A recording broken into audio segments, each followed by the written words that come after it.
Hi hello everyone. हम लोग पढ़ रहे हैं नागरिकता पॉलिटिकल साइंस में। तो नागरिकता के बारे में मैंने आप लोगों को पहले वीडियो में बताया था कि नागरिकता किसे कहते हैं और हमारे संविधान में नागरिकता का वर्णन कहाँ है। इन सारे चीज़ों का अध्ययन, आर्टिकल का भी अध्ययन किए थे। तो यहाँ मैं चर्चा कर देता हूँ कि हमारे संविधान में कितने भाग हैं। 22।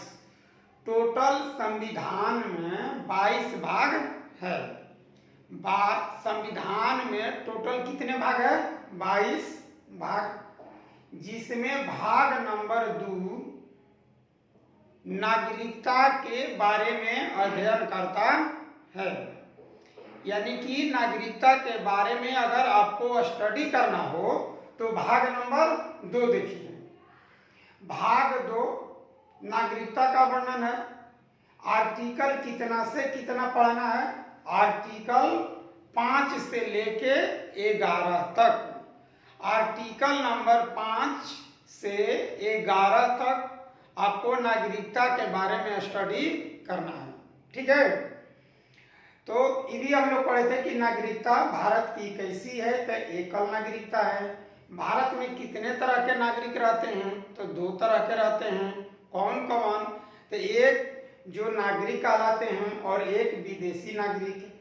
मतलब नागरिक उसी को हम लोग कहते हैं जो अपने देश के प्रति, अपने संविधान के प्रति आस्था रखता हो और सरकार के सभी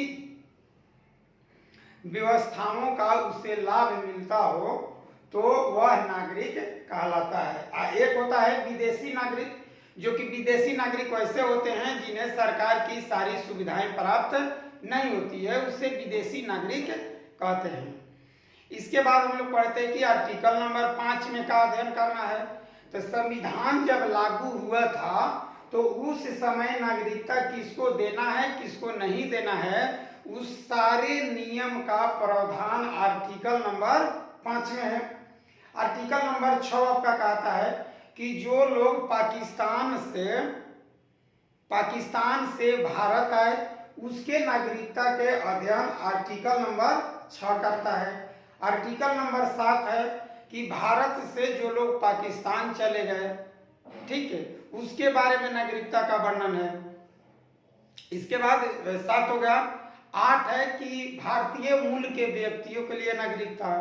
9 है कि किसी दूसरे देश की नागरिकता ले लीजिएगा तो भारत की नागरिकता खत्म हो जाएगी। 10 है कि नागरिकता बरकरार, जो नागरिकता हम लोग यूज करते हैं, रखे हुए हैं, उसी को आर्टिकल नंबर 10। इसके बाद है नागरिकता 11। तो अनुच्छेद कौन सा? 11। तो अनुच्छेद 11 में आपको पढ़ना है कि कानून कौन बनाता है। तो संसद के बारे में कानून कौन बनाता है? संसद में कौन था? गृह मंत्रालय। कौन? गृह मंत्रालय।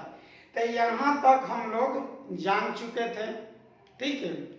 आज हम लोग को कुछ जानना है, ठोस बातें, कि नागरिकता लेने के कौन कौन सा तरीका है, कौन सा नियम है जिसके तहत आप नागरिकता ले सकते हैं। तो नागरिकता लेने का नियम है पहला कि जन्म से, यानी कि 26 जनवरी 1950 को या 26 जनवरी 1950 के बाद जो भी बच्चे जन्म भारत में लेते हैं वो भारत के नागरिक कहलाते हैं। देखिए, मान लीजिए कोई विदेशी पर्यटक भारत में आता है घूमने के लिए, ठीक है, और वो अपने पूरे परिवार के साथ आया है और उसके उसकी वाइफ का एक संतान उत्पन्न हो जाता है भारत में, तो ऐसे लोगों को नागरिकता नहीं दी जाती है।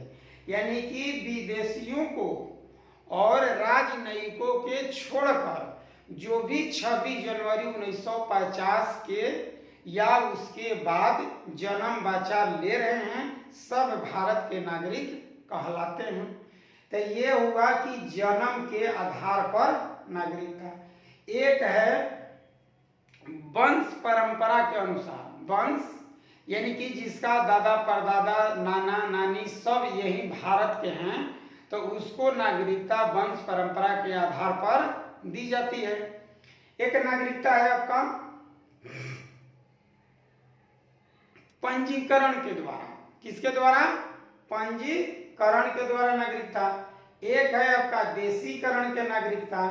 कौन करण के नागरिकता? देशीकरण, पंजीकरण, और एक है भूमि विस्तार।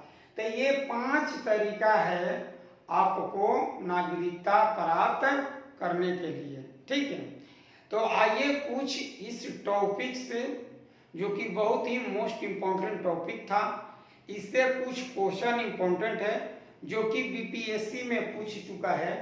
ये जो सारे क्वेश्चन हैं घटना चक्र से है और सारे बीपीएससी में पूछा जा चुका है।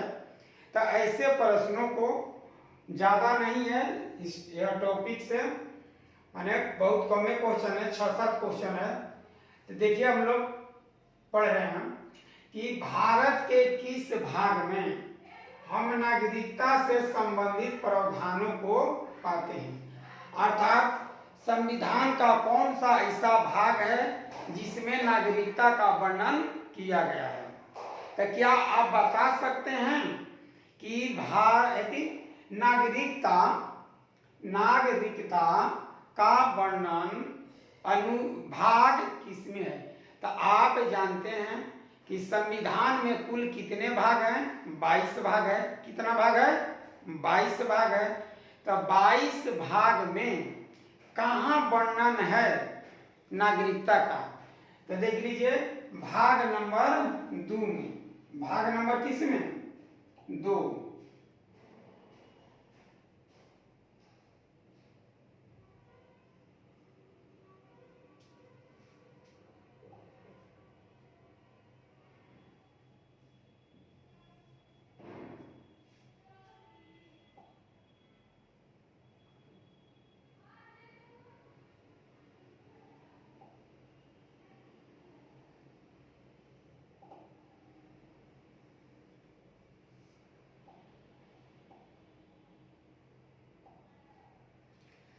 तो इसका आंसर होगा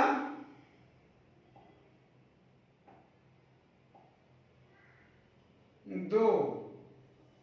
भाग नंबर 2 में नागरिकता का प्रावधान है। आप लोग पढ़िए। चलिए आगे देखते हैं क्वेश्चन।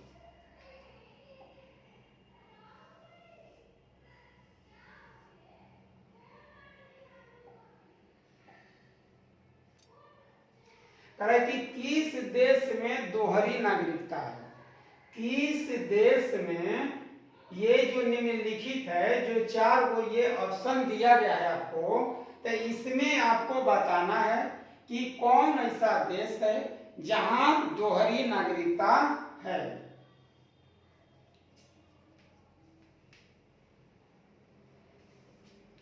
बोलिए किस देश में दोहरी नागरिकता है? तो भारत में एकल है। भारत में एकल नागरिकता। कनाडा में भी एकल है और ऑस्ट्रेलिया में भी एकल है। तो बच गया ये। तो आपका यही आंसर है, संयुक्त राज्य अमेरिका की नागरिकता दोहरी है। माने वहां के लोग अमेरिकन भी लिखते हैं और जिस स्टेट के होते हैं, राज्य के होते हैं, तो राज्य का भी लिखते हैं। यानी कि दोनों लाभ मिलता है वहां के नागरिकों को, सेंट्रल का भी और स्टेट लेवल का भी।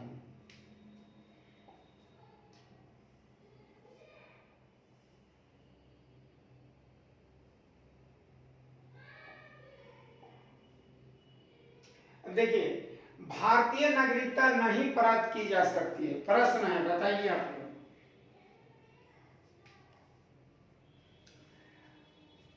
कि भारतीय नागरिकता प्राप्त नहीं की जा सकती है। तो मैंने बताया था कि 5 तरीका है नागरिकता प्राप्त करने के लिए। एक ये तरीका है आपका, जो देशीकरण भी है, और किसी भूभाग के सम्मिलित द्वारा किसी बैंक में जमा। यही आपका आंसर होगा। आंसर है नागरिकता लेने का तरीका क्या क्या है? बोलिए। जन्म से ले सकते हैं, देशीकरण के द्वारा लेते हैं, किसी भूभाग के सम्मिलित हो जाने पर, कोई भूभाग अगर भारत में मिल जाएगा तो वहां के सभी नागरिक भारतीय नागरिक कहलाएंगे। इसके बाद भारतीय बैंक में धन जमा करना, तो यही आपका आंसर है। मतलब इसके आधार पर आप नागरिकता नहीं ले सकते हैं। जिस व्यक्ति के पास बैंक में धन जमा है, उस आधार पर यदि वह व्यक्ति चाहता है कि हम नागरिकता प्राप्त करें तो उसे नागरिकता नहीं मिलेगी। अतः इस प्रश्न का आंसर यही होगा। ठीक है,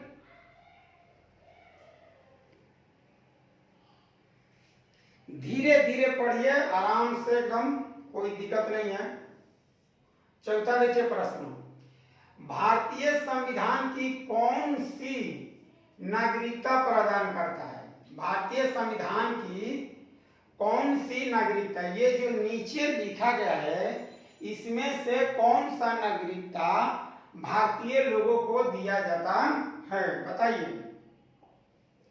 तो दोहरी नागरिकता, एकल नागरिकता, दोनों नागरिकता, कोई नहीं। तब भारतीय संविधान एकल नागरिकता प्रदान करता है। कौन सा नागरिकता? एकल। एकल मतलब हम लोग इंडियन लिखते हैं। क्या लिखते हैं? इंडियन। ठीक है ना। चलिए नेक्स्ट क्वेश्चन देखिए, किस तरह से भारतीय नागरिकता प्राप्त की जा सकती है? तो जन्म के आधार पर प्राप्त करते हैं, ये भी सही है। वंशानुगत माने वंश के आधार पर, ये भी सही है। पंजीकरण के द्वारा, रजिस्ट्रेशन के द्वारा, तो ये भी सही है। इसका मतलब कि आंसर जाएगा सभी। आंसर दीजिएगा सभी। नागरिकता लेने का 5 तरीका है। कौन कौन? जन्म के आधार पर, दूसरा है वंशी यदि वंश के आधार पर,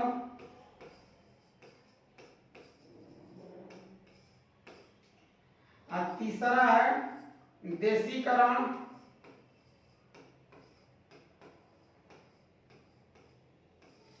और चौथा है पंजीकरण,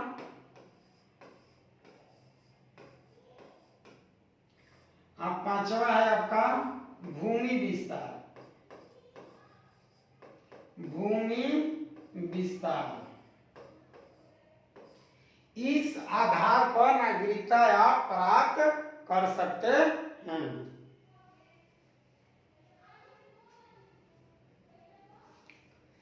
चलिए नेक्स्ट प्रश्न देखा जाए।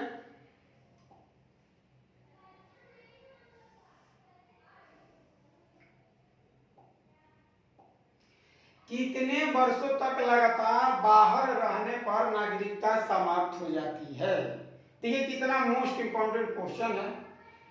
अगर आप भारत के नागरिक हैं परंतु लगातार कितने वर्षों तक भारत से बाहर रहिएगा तो आपकी नागरिकता खत्म हो जाएगी। तो इसका आंसर क्या होगा? 7 साल। जो व्यक्ति पंजीकरण के द्वारा नागरिकता प्राप्त किए हैं भारत में, किसके द्वारा? बोलिए।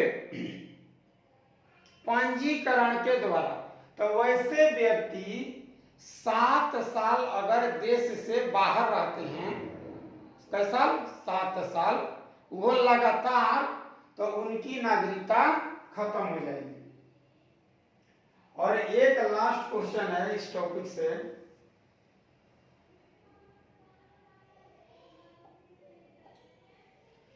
किस अनुच्छेद के तहत संसद को नागरिकता के संबंध में कानून बनाने का अधिकार है? देखिए,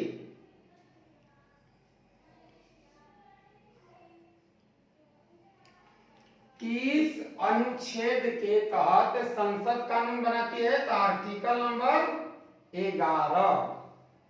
आर्टिकल नंबर 11 के तहत संसद कानून बनाती है नागरिकता के बारे में। तो चलिए, आई होप कि आप लोग इस टॉपिक को बहुत अच्छी तरह से समझ गए होंगे। और ये संक्षेप में हम लोग डिस्कस कर रहे हैं, ठीक है। और विस्तार से डिस्कस करने के लिए टाइम लगेगा, टाइम देना पड़ेगा। तो हम लोग पढ़ेंगे संक्षेप में सारे टॉपिकों को, जो मोस्ट इम्पोर्टेंट क्वेश्चन है। आप ऐसे क्वेश्चन को अगर अध्ययन कर लेते हैं तो एग्जाम में आपका ये छूटेगा नहीं। तो चलिए यहीं तक रखते हैं, अगले टॉपिक पढ़ेंगे हम लोग अगले क्लास में।